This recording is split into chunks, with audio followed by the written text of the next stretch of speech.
Well TCS boardroom में आप सभी का स्वागत है। इस वक्त हम बात करेंगे टीसीएस के नंबर्स जो Q2 के आए हैं उस पर डिटेल में चर्चा, कैसे रहे नंबर्स और मोर इम्पोर्टेंटली आगे क्या आउटलुक है। मेरे साथ mister Milind Lakkad, he is the CHRO at TCS and of course mister Samir Seksaria, CFO at TCS।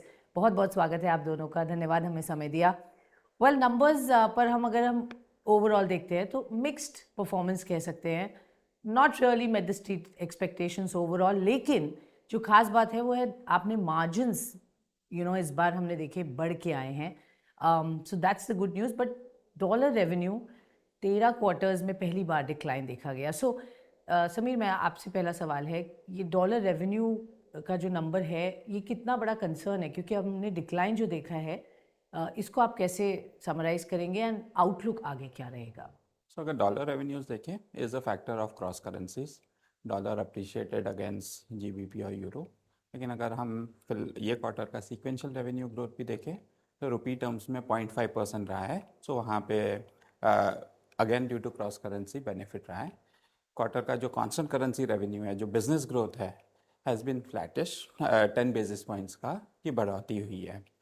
अगर हम देखें what has been impacting it, आपका जो क्वेश्चन है उस पर, तो जो वर्तमान परिस्थिति है, mainly macros has been largely impacted given, and उसकी वजह से कस्टम क्लाइंट्स जो है वो काफ़ी कॉशियस अप्रोच ले रहे हैं और वो रिफ्लेक्ट हो रहा है। वो डिस्क्रिशनरी एक्सपेंसेस है जो जिनके आउटकम्स फ़िलहाल में नहीं देखे जा रहे हैं और उनको टाइम लगेगा आउटकम्स आने में।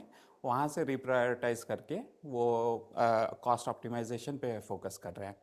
उसकी वजह से दोनों तरफ इम्पैक्ट हो रहा है। एक जो बेनिफिशियल इम्पैक्ट है इज़ कि डील्स हमें कॉस्ट ऑप्टिमाइजेशन की ज़्यादा देखने मिल रही है और वो रेवेन्यू में भी ट्रांसलेट हो रही है। But at the same time जो एग्जिस्टिंग प्रोजेक्ट्स हैं वो या तो पॉज किए जा रहे हैं या रिड्यूस स्कोप पे आ रहे हैं। उसका नेट इम्पैक्ट हमको Q1 और Q2 में देखने को मिला है। और ट्रेंड्स जो रहे हैं पिछली तिमाही में और ये तिमाही में सेम रहे हैं। सो अगर हम हमारा जो अप्रोच है, हम मंथ ऑन मंथ ये ट्रेंड्स देख रहे हैं और फिलहाल तो अगर देखें तो वो ट्रेंड्स कंटिन्यू कर रहे हैं and probably in the short term are likely to continue. Okay, तो ये ट्रेंड्स कंटिन्यू होंगे तो इम्पैक्ट हम देखेंगे उसका नंबर्स पर। H1 ट्रेडिशनली एक स्ट्रॉन्ग क्वार्टर होता है then H2। So can we से कि ये अगला जो 2 क्वार्टर रहेगा, क्या वहाँ पर सिचुएशन इम्प्रूव होने की उम्मीद है या स्टेटस को ही? तो जैसे कि हम मंथ ऑन मंथ जब ट्रेंड्स देख रहे हैं वो कंटिन्यू कर रहे हैं। H2 has its own set of normal seasonality which is expected. Given the uncertain macros, we'll have to watch it on a month-on-month basis only. Despite all these challenges आपने margins जो बढ़ाए हैं 110 basis point increase, ये कैसे हुआ और आगे margins पर क्या गाइडेंस है for the entire financial year? So thank you for the compliment. हमारे जो मार्जिन्स 24.3 पे डिलीवर हो गए वो पिछले तिमाही से 110 बेसिस पॉइंट्स इंक्रीज हुए हैं। और जब हमने देखा कि टॉप लाइन पे दबाव है, हमने हमारे कॉस्ट स्ट्रक्चर्स पे फोकस किया एंड व्हाट हम जो ड्राइव कर सके वो काफ़ी डिसिप्लिन्ड एग्जीक्यूशन ड्राइव कर सके, जिससे एक जो 110 बेसिस पॉइंट्स में से है 100 बेसिस पॉइंट्स हमको optimization of further optimization of sub contractor cost, फिर हमने यूटिलाइजेशन ऑफ प्रोडक्टिविटी ड्राइव की, उससे मिला है। और 35 बेसिस पॉइंट्स मोर हमें मिला है from driving expenses like travel and other things, discretionary expenses. At the same time हमने इंफ्रास्ट्रक्चर में इन्वेस्ट करना जारी रखा। That's how the 110 basis points came up. And the picture for the entire year, sir? So if you look at it, ये जो मैंने levers की बात की, जैसे यूटिलाइजेशन है, प्रोडक्टिविटी है, या अगर ग्रोथ सॉफ्ट रही तो सब कॉन्ट्रैक्टर कॉस्ट भी है, वो अभी भी अवेलेबल है और हम उनको लीवरेज कर रहे हैं on a continuous basis and that should help us. अगर ग्रोथ आती है तो ये जर्नी को ओनली एक्सेलरेट करती है। Okay sure. So margins at least यहाँ पर इंटैक्ट दिख रहे हैं एंड स्ट्रॉन्ग भी है। मैं ज्योग्राफी और बायबैक पर आऊँगी, बट मिलिंद मैं आपसे अब जानना चाहूँगी, हम एम्प्लॉय एडिशन की बात करते हैं, बट हमने इस बार देखा डिक्लाइन है 6,300 अप्रॉक्सीमेटली नंबर पे। क्यों सर ये डिक्लाइन देखा गया और आगे क्या ट्रेंड्स दिख रहे हैं?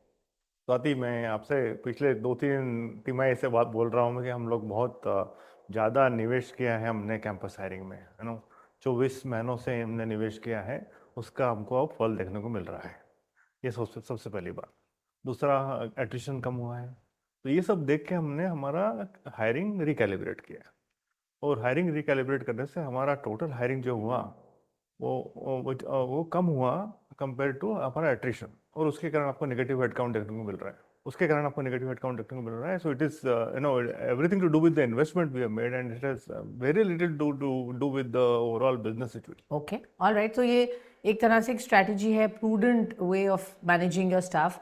बट अगर हम आपका जो डिजिटल ट्रेनिंग पर आपने फोकस किया है, एआई लेड वर्कफोर्स की आपने बात की है, उस पर जो एडिशंस हुए हैं और उस पर जो काम हो रहा है, उस पर सर हमें थोड़ा डिटेल में बताइए, और कितनी और ट्रेनिंग आप करने वाले हैं, कितने और इन्वेस्टमेंट्स उस पर आप करने वाले हैं?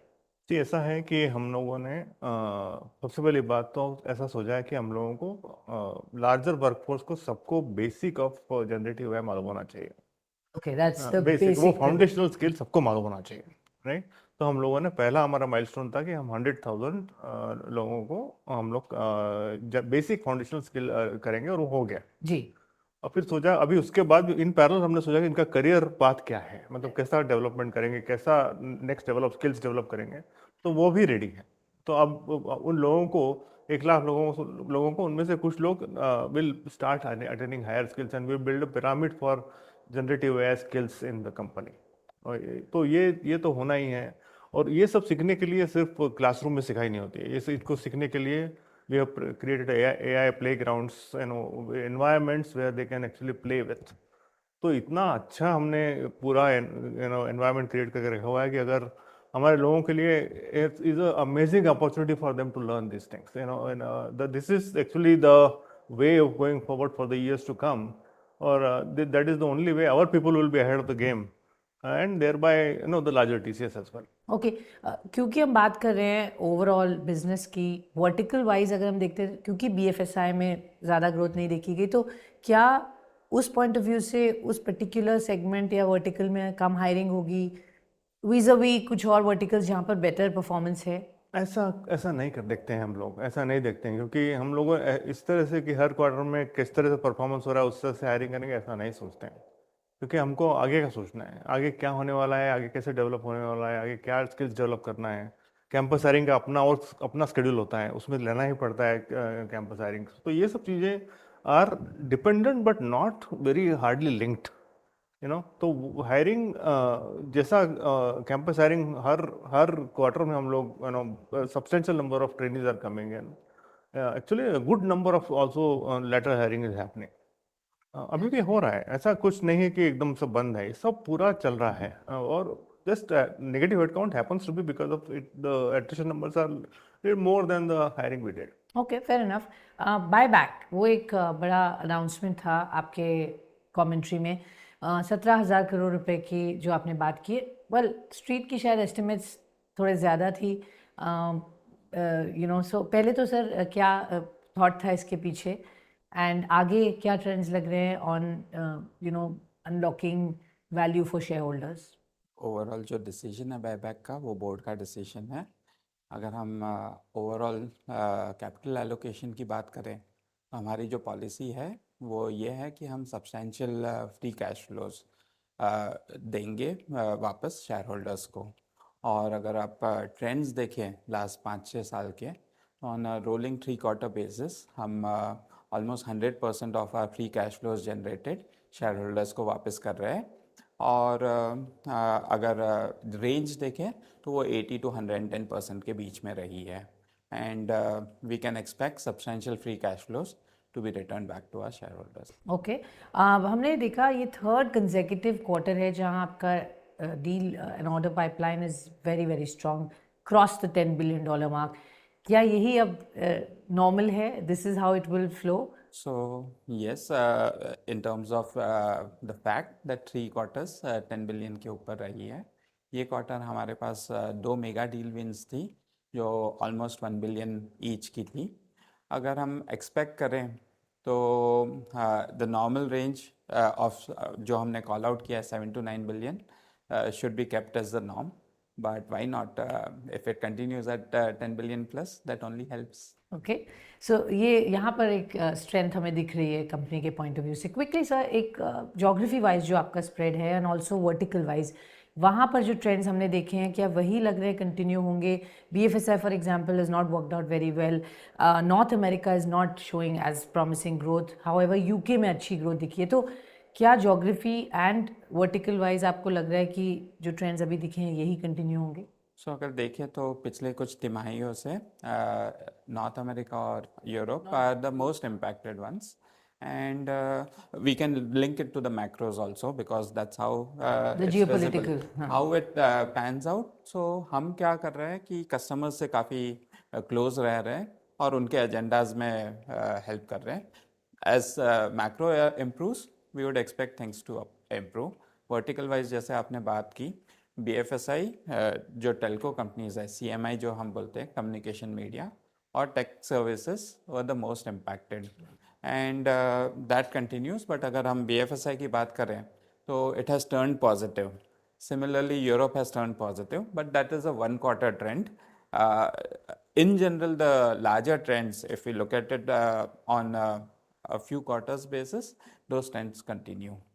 बट जो एक्सटर्नल एनवायरनमेंट है which is very volatile, vulnerable है, जियोपॉलिटिकल टेंशंस जिसकी वजह से आपने भी कहा आप कॉशियस है, clients are cutting back on spending, ये सिचुएशन थोड़े समय तक अभी लग रही है रहेगी और उसका इम्पैक्ट हम किस तरह से देखेंगे? कब से आपके जो रीनेगोशिएशंस चल रहे हैं कॉन्ट्रैक्ट के लिए वो क्या आपको लग रहा है कि बढ़ेंगे? Renegotiations per se, if we are talking अगर pricing के हिसाब से पूछते हैं, we are not seeing any substantial pressure from a pricing perspective. We look at pricing from at overall portfolio level और वो portfolio पे हमें कोई stable pricing दिख रही है. अगर आप realization की बात करें तो लास्ट 4 क्वार्टर से हमारे realizations जो है in each of the last 4 quarters improve ही हुए हैं. Okay and of course realizations improve है, मार्जिन्स भी आपने बेहतर किए and you are hoping to remain intact there. Milind, quickly आपसे जानना चाहेंगे, एट्रिशन पे आपने कहा जिस तरह से ट्रेंड्स अब जाकर हमें दिख रहे हैं, क्या ये नंबर्स अब स्टेबल लग रहे हैं? नहीं, हमारा और कम होगा और भी कम और कम होगा attrition. You know, it will go back to our industry benchmark levels, what we are got. Okay ये कितने समय तक सर आपको लग रहा है आ जाएगा? 1 quarter at a time, no. So then उसके बाद देखते हैं क्या होता है. ओके एंड फाइनली सर, जो वर्कफोर्स ऑफ कोर्स हम कोविड के समय से देख रहे थे, fully work from home to few days and now I think 5 days a week is what you've announced. तो क्या दिख रहा है in terms of productivity? Finally आपकी जो वो हाइब्रिड मॉडल है, आप उसको भी देख रहे थे, टेस्ट कर रहे थे, what is the conclusion sir? Sir ऐसा है कि ये प्रोडक्टिविटी के लिए सिर्फ नहीं किया है, ये हमने किया है कि हम जितने लोग, बहुत लोग हमने हायर किए हैं लास्ट 3 सालों में, जी उनको मालूम होना चाहिए कि TCS वे क्या है, TCS वैल्यूज कैसे इंटरनलाइज करना है.